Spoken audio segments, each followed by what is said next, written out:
those forces.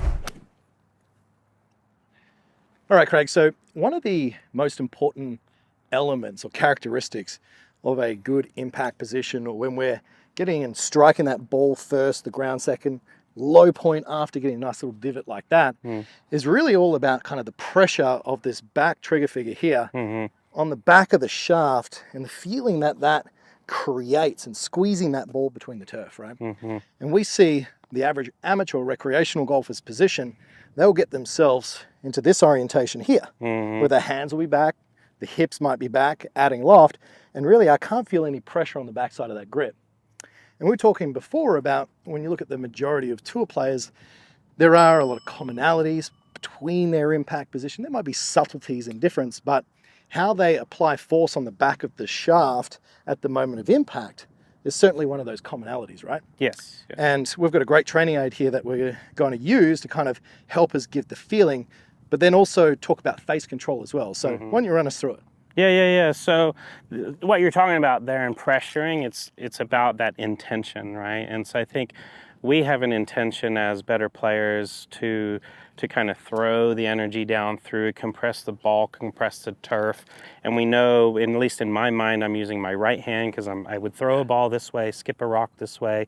So I'm going to use that trigger finger to do that. So to me, the intention behind it creates those forces, right? So with the saber that I created it in a square shape with a blue stripe on top and then 3 like carbon fiber sides. Yep. So when somebody's using it, it really works well for them to be able to hook that trigger finger and pressure that flat side of the grip. So when somebody's working with the saber, whether they go up and their left wrist is neutral or bowed, it doesn't really matter, as long as when they come back down, their intention is to pressure that flat side back into impact this way. And you'll see all of that, the best players kind of hitting and that wrist kind of flexing and then compressing the ball on the way out. So the square shape was a must. I've used a ruler before. I've used even holding the other side of the club, holding the face this way and releasing it that way so you know where the face is.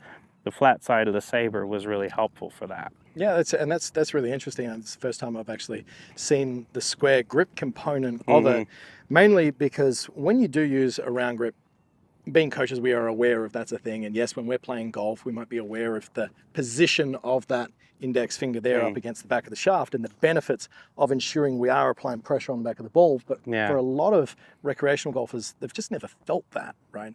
And now bringing awareness to that, if they were to, and I'll grab that off you, place that into their hands, it just fits perfectly up against that little pad there, doesn't it? And I think that's a key with when I'm setting up here of exactly how that feels automatically straight off, right? Yeah. So the biggest thing that I see is people pressure their thumbs. A lot of times they'll put the right thumb on top. Maybe they won't have a space, or even if they do have a space, they're not pushing with that finger, they're pushing with the thumb. So then I think that's what creates a lot of that. So they'll get to the top of their swing here, and then their intention is to push off the thumb, which then gets them into that like throw down scoop type position because they've pushed the thumb into position. They haven't skipped the rock or thrown it sideways. Yeah, and I would say this is not even just of benefit at impact, but in address as well. When you get your index finger in such a position up against that actually helps facilitate hinge earlier in the backswing, where there's a lot of players, we don't see that happen, and then it leads to a breakdown of the structure of the arm. So the movement of just having that kind of flat side on the index on the flat side there just really enables that wrist to work in a condition that you would see with the professional. Yeah. And just touching on the pressure points in regards to the thumbs, well, that's one of those technicalities as a coach we know is very important, but simplifying that for players at home, it's if you were to hold a golf club and just put all your pressure on your thumbs like this and take your other fingers off, that golf club feels incredibly heavy and I actually can't move it or create any hinge. With the left hand, the most important pressure points is the secure hold underneath that pinky little finger there and the pad. But the Which right, again, with the square shape, feel it. If you lock, it locks in there. It does, it does. And then the right hand, as this fits on, is really the majority of the force is the palm up against the thumb and then the index finger up against the back of the shaft, which then helps the hinge, facilitates this width that we see with the best players. And then as we come back down into impact, really like that there, I can feel that. That's fantastic. So let's say a player at home, they don't have the luxury of a great training aid like this. What would you advise that they would do as a little rehearsal and then maybe drill sequence to get a sensation and a feel of that? Yeah. So you heard that ball moving around inside there too.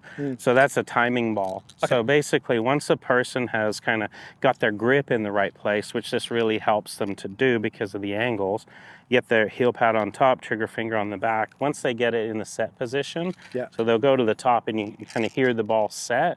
Once it sets, then I just work them quickly through impact. So I feel like impact is important, but the positioning that happens in impact is as a result of you doing the proper movement, right?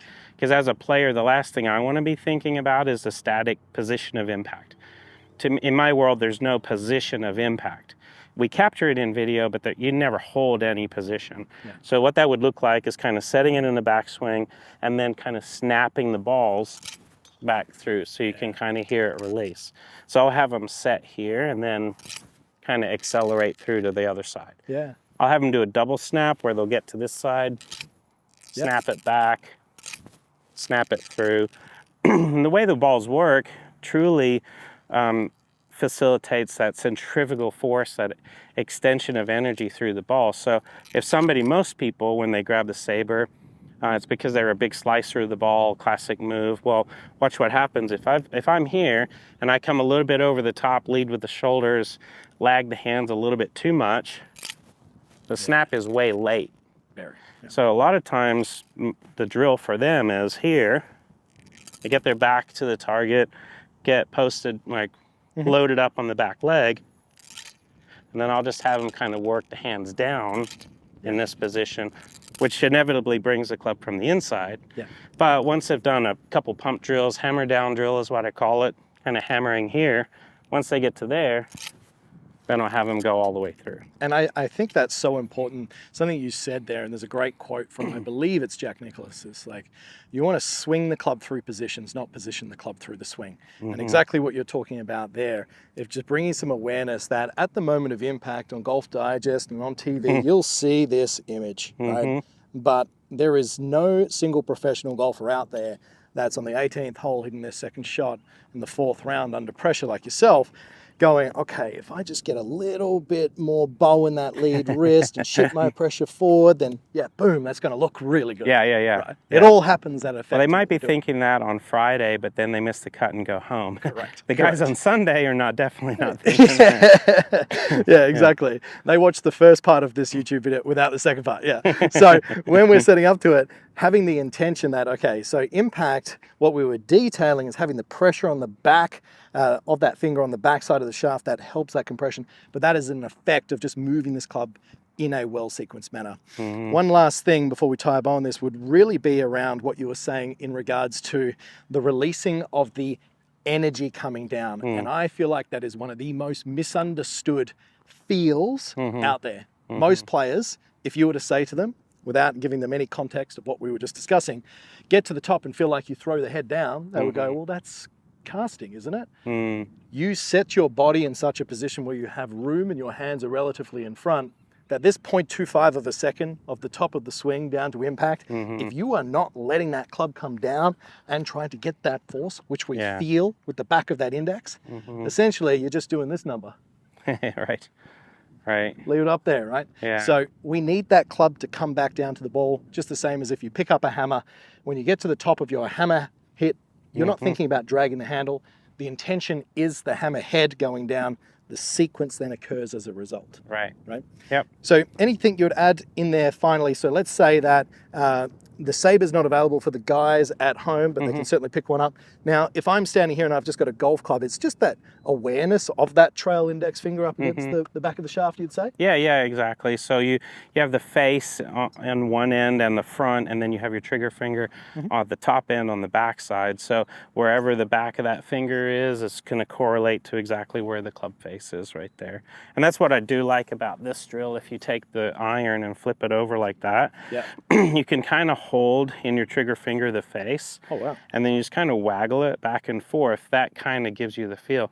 So if you came back here and you came all the way through to square, that's one thing about this saber and the drill, is that when you come through, most people when they do this, they think they're supposed to spin their hands and roll it over. Because at some point they've had a slice and somebody said, well, you need to roll your hands to fix the slice. They don't understand a release is a release of energy. Correct. While having the club face stay stable and square through the swing. So this is an excellent one for people to kind of feel what it feels to load the face this way, release it and release it under this way instead of like flipping it over. Correct, yeah. We see way too much forearm rotation. I think just a very important note of that is a lot of what we're talking about here happens in effect of a well-sequenced and positioned golf swing from the top coming down through your intention of swinging towards a target. It's not like checkpoint 1, algorithm number 2, let's match it up 3. You train this, and that's why a training aid such as that, flat side, or just having the awareness of the back of that index finger. And that was amazing, that reference you gave with the club head. I've never heard that before. But now just looking at it, that's even a great little checkpoint for the wrist. Yeah, because if you think, like if I put this here and I said tap this grip with your finger, just go a little tap, tap, tap, like this, go tap, tap, tap. Right, that's like you hammering with that knuckle into the club. Yeah. So that's the sensation right there. And like you were asking about like the timing and the misconception of like throwing or holding or lagging or releasing, and when does all that take place?